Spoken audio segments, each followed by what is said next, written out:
Chapter 471. In the past 3 days, Nolan had not messaged nor called Maisie. He had not even appeared before her. Sherry put the lunchbox on the table and replied, "The doctor said you're weak now, and you're having symptoms of miscarriage. Therefore, you need to recuperate first before you can leave the hospital." Maisie did not say anything in return. Sherry approached her and led her to the bed. "Mrs. Goldman, right now, all you need to do is eat something. Come and have some. It won't taste good if it gets cold." Maisie did not have a good appetite recently, and she would vomit whenever she consumed something. Stephen was worried about her, so he had searched through the internet and prepared a healthy meal for her. Even if she really did not have the urge to eat anything, she still forced herself to eat some for the sake of her baby in her womb.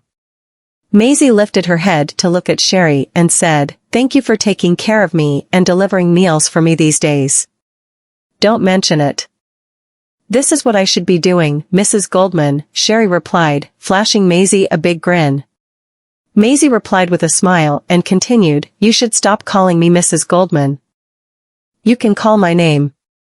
Sherry had gotten used to calling her Mrs. Goldman and felt it would be weird if she did not call her so. She thought for a moment and said, "I'll call you Z, then." Maisie smiled. "Sure. As long as you like it." In the afternoon, after Sherry had left, Maisie headed to the garden downstairs. She sat on a bench by herself, basking in the warmth of the sun. Most of the people in the garden were hospitalized elderly people, and here were very few young people like her. It was only when a figure appeared in front of her that she lifted her head. She seemed a little bit taken aback as she said, "Mr. Boucher?" Grinning, Helios replied, "You look much better now." Maisie was stunned for a moment, and then a grin broke across her face. "Right? This is all thanks to the hospital. They take good care of me." Both of them stood out a lot in the garden under the shower of the warm sunlight. The man was handsome and had a regal air about him, while the woman was elegant and gentle to the outsiders. They were the perfect match for each other. Suddenly, a silver-haired old lady wearing the same hospital gown walked past them. When she heard their conversation, she smiled and then asked, "Is this your wife, son? Is she sick?" Maisie's face flushed in embarrassment. Just when she was about to say something, Helios smiled and replied, "You've misunderstood, madam. She's my friend." The old woman looked somewhat disappointed. She looked at Maisie and said, "He's so handsome. If you don't make a move on him sooner, he might get taken away by other girls. At that time, I'm sure you'll regret it." Maisie did not know what to say. Fortunately, the old woman had shifted her attention to Helios and did not continue the conversation. She studied him for a while and said, "Boy, you look so familiar. You look like the man on the television." Maisie's heart skipped a beat, and she turned to look at Helios. She had been meaning to ask why he was not wearing a mask. However, Helios just took out the black spectacles frame in his suit pocket and smiled gently at the old lady. "You're talking about Helios, the best actor, right? Well, I get that a lot. Many people said that he looks a lot like me." Maisie chuckled when she heard what he said and lowered her head to hide the expression on her face. She wondered how it felt for Helios himself to tell someone that Helios, the best actor, looked a lot like him. The old woman was long past the age of idolizing a celebrity and rarely paid attention to the news about the entertainment world. She knew about Helios because she used to watch TV series with her granddaughter. "You're right. He looks a lot like you. If my granddaughter sees you, she might not be able to distinguish you two even if she's a big fan of Helios." "Really?" Helios narrowed his eyes and put the black spectacles frame back into the pocket on his chest. After that, he walked up to the old lady. Helios was standing at 6.1 feet tall and looked a lot taller when he stood beside the old lady.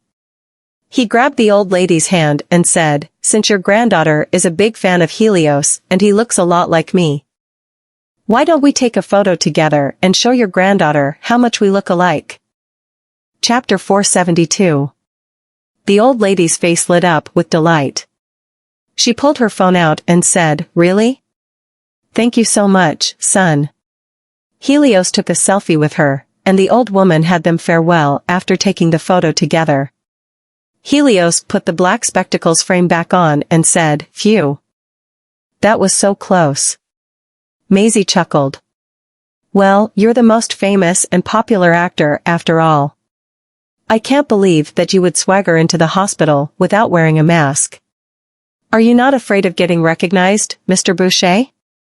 Fortunately, the old lady did not pay attention to the entertainment world as often as the young people. Otherwise, he would certainly busted. If someone recognized him, Maisie was certain that the entire hospital would fall into chaos. Helios smiled and did not say anything. He did not stay here for long. After walking her back to her ward, he said, "I need to go back now. Remember to take care of yourself." "All right," Maisie replied as she nodded. When he was walking away, he suddenly thought of something and said, "If you need anything, call Riley." In other words, she could call Riley if she needed anything, and Riley would let him know. She nodded and said yes. Although she appreciated Helios' help, she did not want to bother him too much. After all, Helios was an influential figure in the entertainment world. And the last thing she wanted was to get him into a scandal again. After Helios left, Quincy showed up, and Maisie's face turned sour. She knew what the document was in Quincy's hand. "Do you want me to sign the divorce papers?" Quincy was stumped, but he soon nodded. He put the divorce papers on the table and said, "Ms. Vanderbilt, you should sign. This is the best for both you and Mr. Goldman." He knew how much Maisie loved Nolan and how deeply Nolan was in love with her. However, he was certain that Maisie would not leave when she learned about that matter. Nolan just did not want her to suffer. Even if Nolan was going to die in another few years, he still put Maisie's well-being in the first place. Maisie fell silent for a while and said softly, "Okay. I'll sign." Quincy seemed a bit surprised when Maisie said she was going to sign. That said, just like what he had said earlier, this was the best outcome for both of them. Maisie took the divorce papers and signed her name on them. She did not even take a glance at the content. After all, she was not interested in whatever he was going to give her. She said, "I don't want the shares. He can give them to whoever he wants. Since he's the one who insists on getting a divorce, tell him don't regret his decision in the future. He's the one who abandoned me. He's the one who gave up first, and he's the one who broke his promise. He has shown me his determination and ruthlessness. I'm tired. I don't want to hold on anymore. I'll set him free. He can be the Nolan he used to be. And he and I are no longer related." Quincy wanted to say something to her, but he swallowed the words back to his stomach pit in the end. He took the signed divorce papers with him and left the ward. Maisie sat beside the bed for a long time, even after Quincy had left. She felt so much pain in her heart that it seemed like someone was stabbing her heart with a knife when the thought of her no longer having any relation with Nolan surfaced in her mind. He had decided to pull himself out of the quagmire known as love. But she was still struggling and eventually falling deeper and deeper. Several days later, the doctor did another checkup on her. After ascertaining that the child was healthy and she no longer needed to be hospitalized for observation, Stephen went through the discharge procedure. Sherry was waiting in front of the entrance in the car. Stephen helped Maisie to put her stuff in the trunk and said, "Z, let's go home." Maisie nodded. After that, Stephen went into the car first. Just when she was about to get into the car, she suddenly felt an intense gaze on her. Maisie subconsciously turned her head around and saw a woman wearing a face mask staring at her not far away. Chapter 473. Maisie was stunned. Even if half of the woman's face was covered by the face mask, the coldness in her gaze and the evil aura she exuded had told Maisie who she was. Rowena. Isn't she at Staslow? When did she come back? Z? Stephen called out to her when he noticed that she did not get into the car and had been looking into the distance. Maisie turned to look at him and said, I think I saw. However, by the time she turned her head back, the woman was gone. Stephen looked toward the back again, but there was no one there. She asked, Who did you see? Maisie opened her mouth, and the word nothing spilled out of her lips. Did I see the wrong person? Rowena should be at Staslow, and Nolan knew everything she had done. So would she still have the nerves to return? Maisie did not think so. With that thought in mind, she entered the car. Sherry started the engine, and the car started to move forward. However, when Maisie was inside the car, a bad hunch was stirring in her heart. She had a feeling that something was going to happen. She put her hand on her flat stomach as she looked at the ring on her finger. She still couldn't bring herself to remove the ring. Slowly, she removed the ring from her finger. The refracted light from the window fell on the translucent ring. While she fell into thoughts as she looked at the ring, a huge sound echoed abruptly in her ears, and the world in her vision turned upside down. Before she could do anything, a surge of excruciating pain as if all the bones in her body were broken came and overwhelmed her. There was a buzzing noise in her ears, and her lower abdomen was racked with pain. She could feel that something was flowing out of her body. But she couldn't move herself no matter how hard she tried. Dad. Dad, she called out to Stephen weakly. However, when she slowly cracked her eyes open, she saw her father was lying on the seat listlessly with blood seeping out of his head. Maisie's heart skipped a beat. And she could hear footsteps coming from outside. Someone opened the door and dragged her out of the overturned car. No, Maisie forced down the pain and stretched her arm toward her father. While she was being taken away, she saw a pair of hands drop from the driver's seat. It was Sherry. Her eyes were wide open as she stared fixedly at her, but the light was slowly leaving her eyes. She was dead. Save them, Maisie sobbed while shouting hysterically. She wanted to rush over to save them, but the person behind her did not give her a chance. Bam! Maisie's pupils constricted. The car exploded before her eyes, and fire spewed up high into the sky. Soon, the people in the car were consumed by the flame. Ah! Lying on the ground, Maisie broke down and cried. Then, she slowly lost consciousness. At the Goldman mansion. Z. Nolan suddenly cracked his eyes open and dissolved into a violent fit of cough. Are you awake, young master? Alfred came in. When he saw that Nolan had awakened, he hastily went to call the doctor. The doctor came in and took his temperature. At the same time, Titus and Quincy arrived as well. Titus hastily went to his bed and asked, How do you feel, Nolan? Nolan continued to cough a few times. After he had finally come around, he asked, How long have I been unconscious? Quincy replied, Mr. Goldman. You've been unconscious for a week. He was stunned when he heard what Quincy said. He lowered his head and mumbled, A week. The doctor pulled the thermometer out and said, Mr. Goldman's body temperature has returned to normal. It was only then Titus heaved out a sigh of relief. He slowly rose to his feet and said, Maisie has already signed the divorce papers. Nolan was taken aback by the news. His face turned dark, and he clenched his fists tightly. She has already signed? That's good, then. Elder Master Goldman, Quincy. This is bad. A bodyguard appeared outside of the room.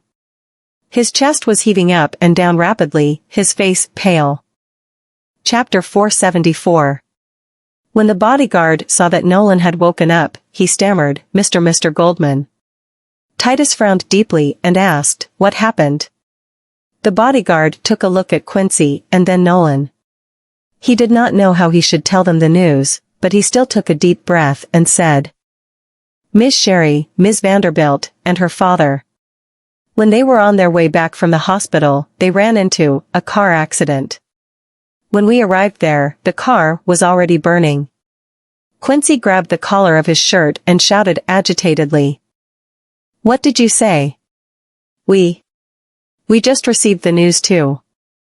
About an hour ago.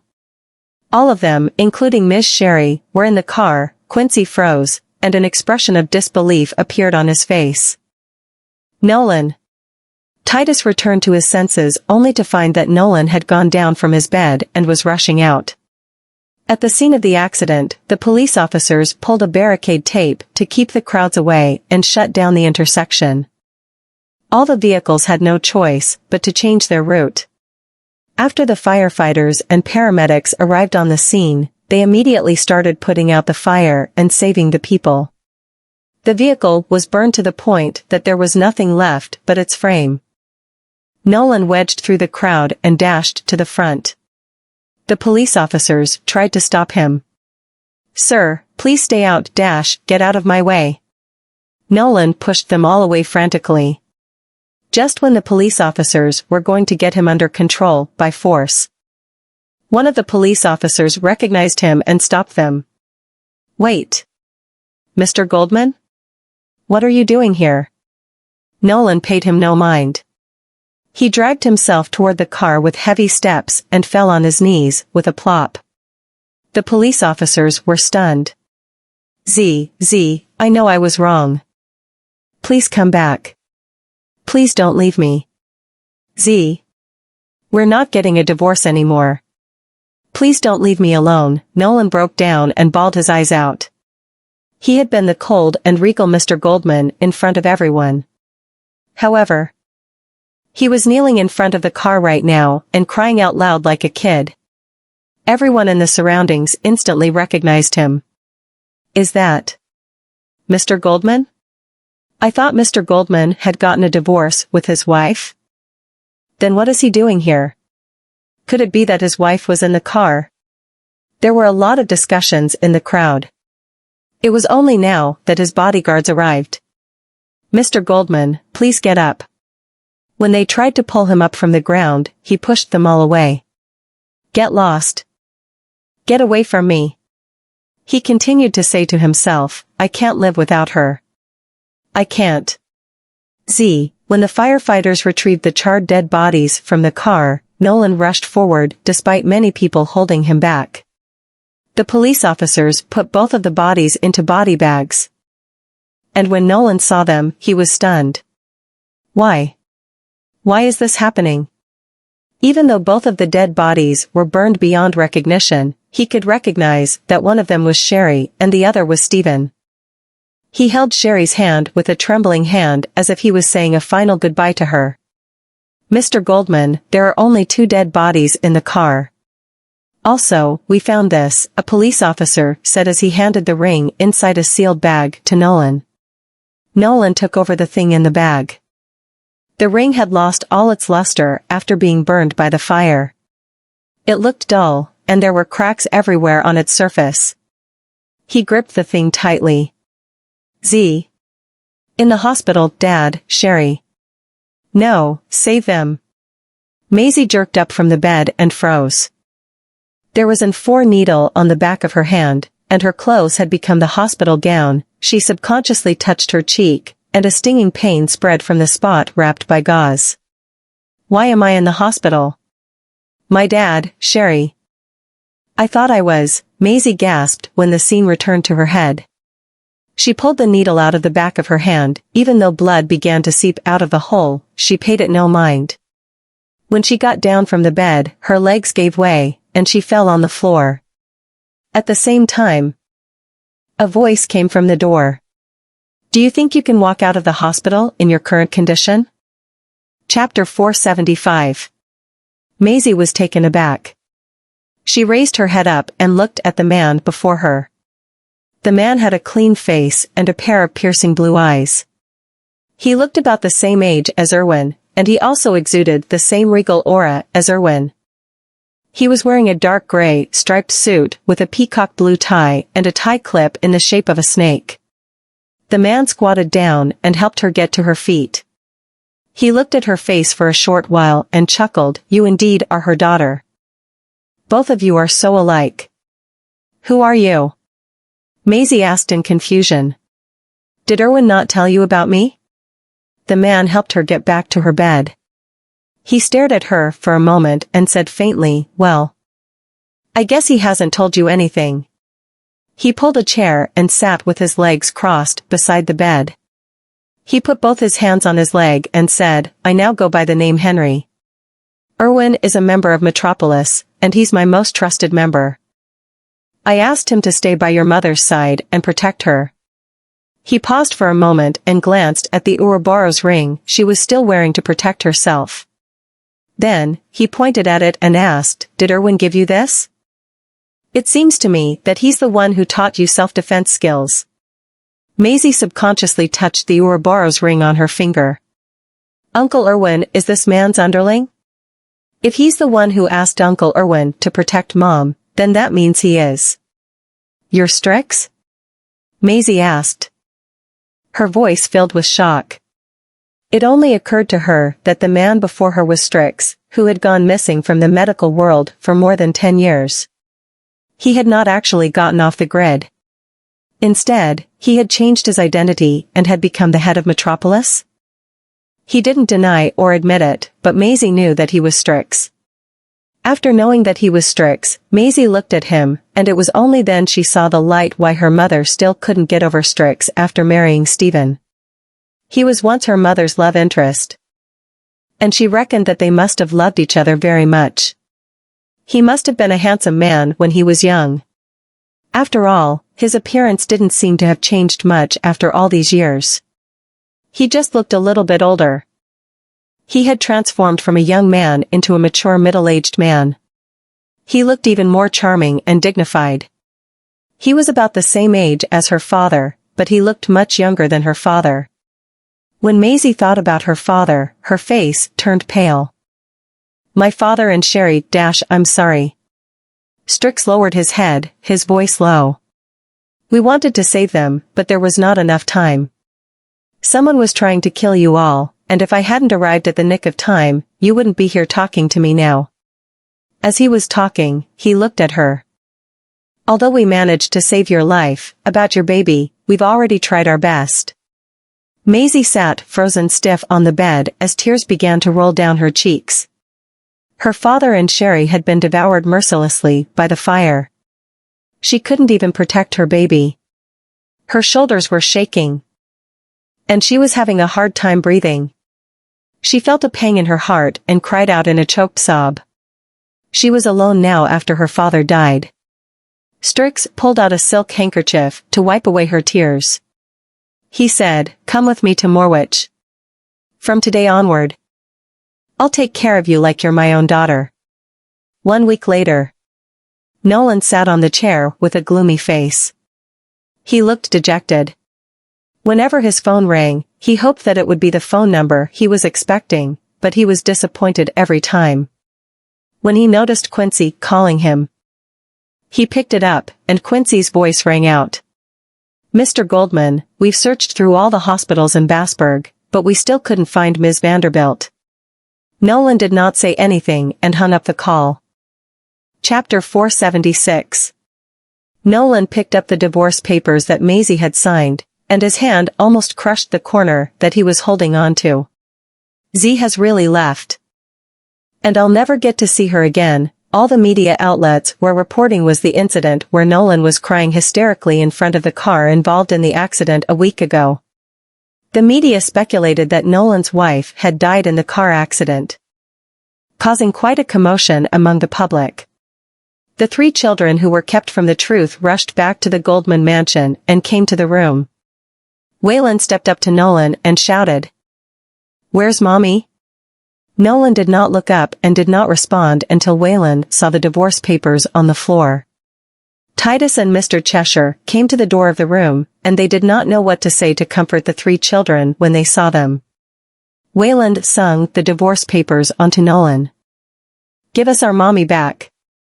Daisy and Colton were petrified by how their elder brother reacted. But judging from the atmosphere, they still could not believe that their mother was really gone. Waylon. It's not your father's fault. Titus could not bear to see his grandson take all the blame and explained in a deep voice, "It's all because of me." Waylon turned around and glared at him ferociously. "I hate you." Titus was startled, while Waylon had already sprinted out of the room.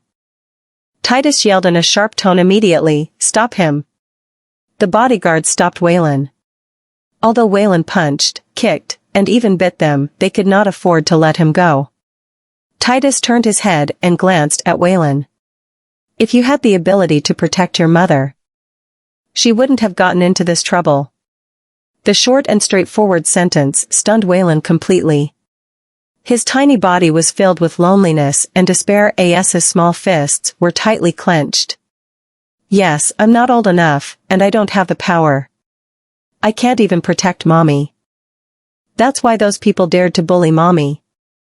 Waylon turned and stared straight at Titus, and his glare looked stern and ruthless. "I'll become strong one day, and I'll make all those people who bullied Mommy, Colton, and Daisy pay. I'll make sure that they'll beg for a quick death." Titus was taken aback. He then lowered his gaze, walked toward him, and gazed at him condescendingly. "You're the one who made yourself this promise." Waylon looked determined. "Yes." Titus then said to him, "Then stay by my side. You'll have to suffer in order to obtain more power and become stronger if you want revenge." Mr. Cheshire stepped forward, feeling that it was a little inappropriate. "Elder Master Goldman, he's still a boy." Titus scoffed wryly, "Of course I know he's still a boy, but Nolan, Nicholas. And I will continue to age and die someday. And when we kick the bucket, who will care if they're just children?" Colton and Daisy were astonished. "What does great-grandpa mean?" "Daddy. Does he have only a few years left to live?" 2 months later. At Morwich. In the Hants Palace of the city of St. Page, Maisie was sitting on a garden bench. A sea of purple irises could be seen blooming all over the place, and the elegant floral fragrance pervaded the whole garden with the help of the breeze. It was very soothing and made one feel at ease. Several maids stood not far away from Maisie, and all their gazes were fixed on her. They were surprised by Maisie's foreign appearance and existence. "She's the daughter that Mr. Henry brought here, isn't she?" "Daughter?" one of the maids asked. "Mr. Henry adopted her?" Another maid replied disdainfully, "Mr. Henry doesn't surround himself with a lot of women. So, don't you think it's too scary to have a daughter appear out of thin air all of a sudden? She hasn't spoken to any one of us after arriving here for so long." The maids laughed. "Maybe she doesn't understand what we're saying?" Chapter 477. They thought that because Maisie did not understand them, they could rest assured and act presumptuously. Unexpectedly, just as these maids were chit-chatting excitedly, a voice came from behind them. "You'd better shut up before Mr. Henry gets angry." The maids trembled. And their gossip came to an abrupt end. When they turned around and saw that it was Maggie, the housekeeper, they all bowed their heads respectfully and did not even dare to say another word before they hurried back to their respective workstation. The housekeeper pushed the frame lying on her nasal bridge to adjust her glasses and walked behind Maisie. "Miss, you're here. Mr. Henry is looking for you." Maisie turned to look at her. Maggie was in her 40s and the housekeeper of the Hants Palace. She was dressed meticulously and adequately, seeing that Maggie was still waiting. Maisie slowly got up and walked up to her. Her beautiful eyes still looked dimmed and lifeless. "Bring me there." Maggie brought her to the study, and 2 bodyguards were waiting outside of the door. Alter pushing open the door, a huge white study room that was renovated and decorated in a retro and elegant interior design was revealed. The cabinets were stashed with all kinds of books and many classic medical books. Strix sat behind the desk under the chandelier. His desktop was neat. There was only a computer, a pen, a globe, and some documents. The only decoration might be the green frilled iguana housed in the glass tank with a forest environment set up. Strix put down the book upon hearing footsteps and asked, "Have you not gotten used to it yet?" Maisie's speech rate was slow. I'm gradually and slowly getting used to it.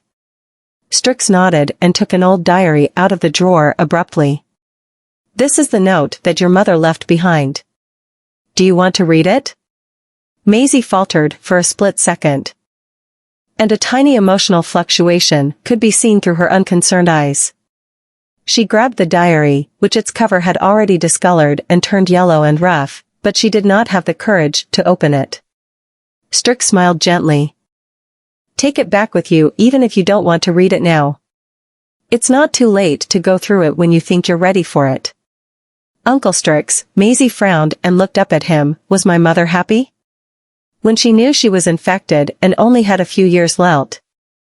Was she happy? This was the longest sentence that escaped Maisie's mouth in the past 2 months. Strix paused for a short second and then gave off a gentle chuckle. She had never complained about the injustice that fate had dropped upon her. Maisie opened her mouth all of a sudden. Then why did she leave? Strix got up and walked to the coffee machine beside him. After pouring the coffee beans into the machine and grinding them, he immediately poured them into the cup. Your mother was a woman who was a pain in my butt. He brought 2 cups of coffee over and handed one to her. Even if she knew that her time was running out, she wouldn't show a tad bit of fear or even her need for me in front of me. Maisie held the mug. And Strix walked back to his seat. Sat down, tasted it, and continued with a light tone. She thought she was dragging me into something that I shouldn't have to burden myself with, so she left back then.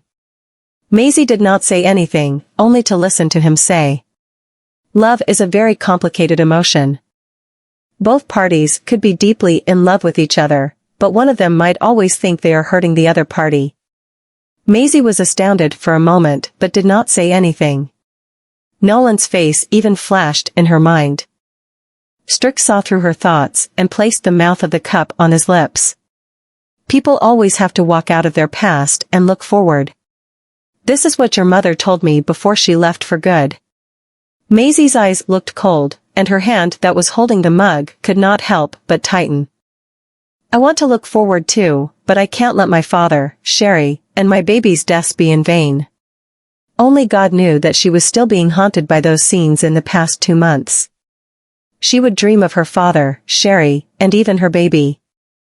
The accident had taken away the lives of 3 people that she cared about deeply. Chapter 478. Strix scoffed.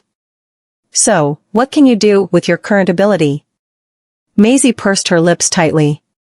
He then stared at her and said slowly, why didn't Erwin tell you those things? It's because he knows that you can't go against those people by yourself. The incident that took place in Staslo is only their first step. You know about that? Maisie glanced at him, looking slightly surprised. Strix placed his hands on the table and squinted. There's nothing in this world that I don't know. Including the matter between you and the Goldmans. Maisie's expression changed slightly. She knew that Erwin might have told him things. Uncle Erwin once said that he's not telling me many things, because it's for my own good. As he couldn't tell whether I could handle it or not, what had happened in Staslo a few months ago made it clear to her that those people were unscrupulous and did not care much about human lives. The incident that she had gotten into was not what it seemed at all. After taking some time to calm herself down, Maisie put down the mug. You've developed antibodies, haven't you? Can you tell me about the virus?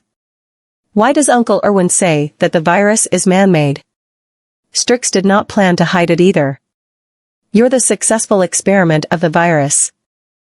You should have never been sick since you were a child, and you won't be troubled by any form of cancer or illness. The results found in your body are what those people want. Maisie's fingertips trembled slightly. She even stared at him in disbelief. Strix told her that when the sleeper virus first appeared, it could make the infected not fall ill during the 1-year incubation period. It could even fight cancer. Because of this, someone kept studying the sleeper virus and experimented with it secretly even after the incident involving the princess. Those nobles did not have the balls to use the virus on themselves, So they could only find someone to experiment with. And they had experimented in the slums initially because, in their eyes, no matter whether the poor died or survived, it had nothing to do with their interests. Later on, some unscrupulous traders had been paid to smuggle and sell the antibody vaccines on behalf of the nobles. However, these antibody vaccines had been, in fact, the prototypes of the virus. Maisie's lips trembled. So those two outbreaks were all part of their experiments? Strix did not deny it. Unfortunately, all the experiments failed. The princess savagery had brought a huge catastrophe upon her men. So she became a victim and sacrifice. I met your mother during the pandemic 30 years ago, but then she got infected too. Why was my mother infected? If I remember it correctly, Aunt Larissa told me that mother had never been exposed to any source of infection. So how could she have been infected with the virus? Strix looked out the window. Because your grandfather injected your mother with a vaccine, but I think he had also been deceived. Maisie froze in place. Even though the air conditioner was not turned on, she felt a chill shooting down her spine. Everything makes sense now. Why did the de Armas and the Goldmans hate each other? And why did the de Armas take the blame? It's because it was driven by those people behind the curtains. It's no wonder Grandpa's expression changed so drastically all of a sudden when he learned that Mom died of the virus too. Strix retracted his gaze indifferently and gave off a modest smile. You now know everything that you need to know. What you plan to do next depends on your own choice. Just when Strix slowly got up and was about to leave the study, Maisie, who was sitting in her seat, turned around to look at him. Uncle Strix, can you provide me with a new identity? Strix stopped, but did not look back. From now on, you'll be known as Alice. Chapter 479. 3 years later. In Basburg on a dark night. Louis stepped into the bar, looked around at the crowd, and finally fixed his eyes on the woman who was sitting at the bar. He immediately recognized that it was Riley. He walked over to Riley and took the wine glass off her hand. Riley seemed to be drunk at that time. She turned around to look at him and saw multiple images. Why is it you? You can drink whatever you want. So why grab my wine glass? Riley struggled to stretch out her hand to grab the glass back in a straight line, and Louis grabbed her wrist. Maisie is no longer here, and you've been living the past 3 years so unrestrainedly, spending all day, every day drinking. Haven't you? As soon as Maisie was mentioned, Riley looked away immediately. Why did you come to me? Louis placed the wine glass on the table and looked at her. Have you been in contact with Maisie in the past 3 years? Maisie had gone missing after the accident 3 years ago. The Lucas family and the de Armas had been going crazy since then, but Maisie seemed to have disappeared from this world.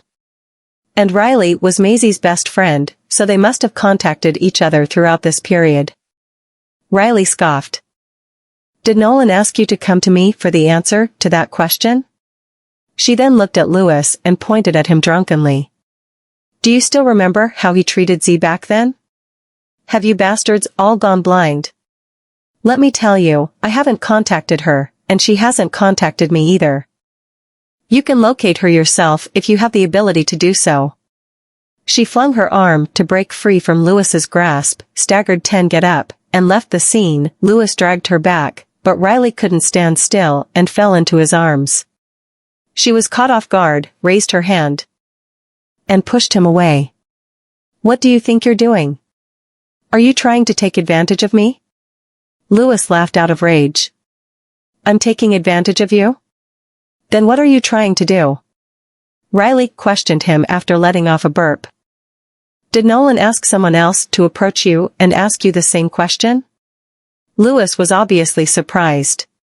Nolan has hardly appeared in front of the media in the past 3 years. It's rumored that Nolan has been seriously ill. In short, all kinds of rumors have been going around the circle. As for the black gold, he doesn't even care to ask about its operation. It's as if he's gotten off the grid as long as Maisie did. Riley flung his hand off of her again. So what? She held on to Louis and threw up on him directly. Louis's complexion paled in an instant as he gave off a disgusted expression. At the Goldman mansion. In the dimly lit study, the man sitting in the wheelchair facing the French window was in a well-ironed suit. His eyes dimmed from the change in the brightness of the sky outside the window. And they became extremely gloomy at the end. Quincy came in from the door and stood beside him. Sir, Louis has also gone to Ms. Hill. Yeah, Nolan replied calmly without even lifting his eyelids. Quincy looked at him. Sir, you actually found out about her whereabouts long ago. Why would you deliberately ask them to get in touch with Ms. Hill for the answer? Ms. Maisie Vanderbilt, a woman who has disappeared for 3 years. Over the past 3 years, Mr. Goldman's condition has been fluctuating, even walking for a longer period will cause him to cough up blood. So he has to turn to a wheelchair for assistance. Mr. Goldman Sr. and I have been taking care of Black Gold for the past 3 years. And although Kennedy is still there, taking care of Soul Jewelry, it still came back under Black Gold as a subunit. And because of the incident from 3 years ago, Hernandez has since then gone into a conflict with the Kents. And with the pressure that the de Arma have been imposing onto the Kents, Daniel Kent hasn't even been able to find the time to deal with the Goldmans in the past 3 years. Mr. Goldman also deliberately released the news to those people, telling them that he's been seriously ill and that he only has 1 year left to live. And during this year, he's only worked from behind the scenes, and everything on the surface has been handed over to Hans and me. Chapter 480. This is nothing more than a diversion to make those people think that Mr. Goldman's time is very limited nowadays. As for the Lucas family and the de Armas, all of them have been trying their very best to locate Ms. Vanderbilt. Mr. Goldman is the only person who knows Ms. Vanderbilt's whereabouts, but didn't look into it. I think it's not that he doesn't want to look. It's just that he doesn't have the guts to look for her. Nolan's eyes looked cold and dimmed, but he did not answer. Early in the morning. All Riley felt was a splitting headache. Her head seemed to be on the verge of exploding from inside out, and the dazzling light made her sound comfortable that she had to raise her hand to cover her eyes. And when she opened her eyes, she thought of something and sat up in a trance. She tidied her messy hair with her hands and could not recall how she had gotten back home last night. You've woken up? The voice that came out of nowhere made Riley stop all her actions abruptly and turn her head around in astonishment. She then saw Louis sitting on the couch with his legs crossed. His expression looked sullen as he took a glimpse at his watch impatiently. You're, indeed, very good at sleeping. Louis Lucas, why are you at my house? Riley screamed in fright, quickly pulled the blanket away from herself to take a look at the clothes that she had changed into over the night, and questioned Louis with a frightened expression. You. Are you the one who changed my clothes for me? Louis did not deny the statement.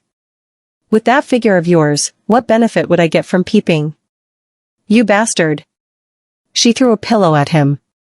He, on the other hand, tilted his head slightly and raised his hand to catch the pillow.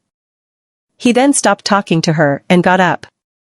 You threw upon me last night. If it weren't for the fact that you're my fiancé in name, I would have left you on the side of the road.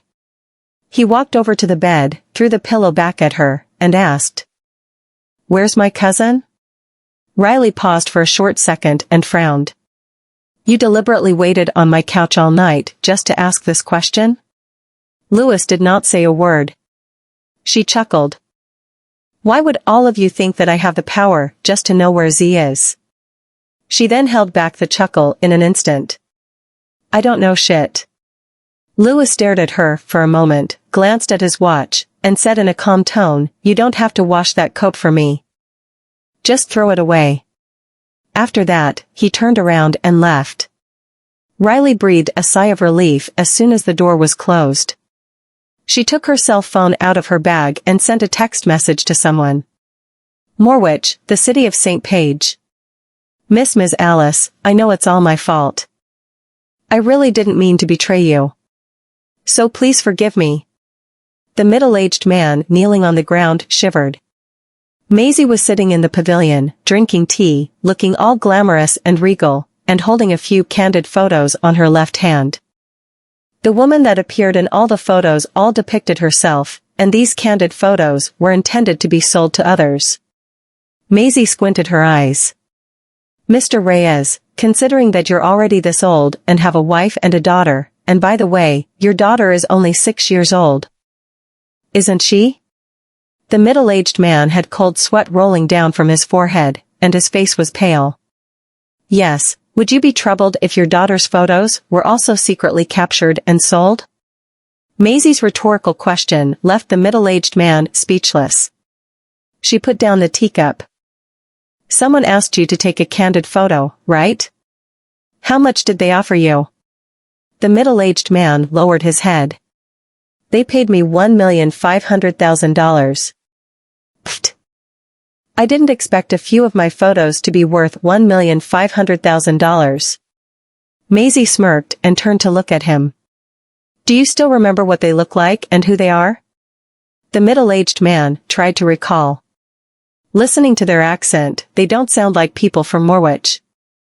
By the way, their leader is a Caucasian, just like you. Maisie's hand, which was picking up the teacup, stopped in midair when a few messages popped up on the screen of her cell phone. She swiped across the screen and opened her mouth slowly. You don't have to come from today onward. You may leave now.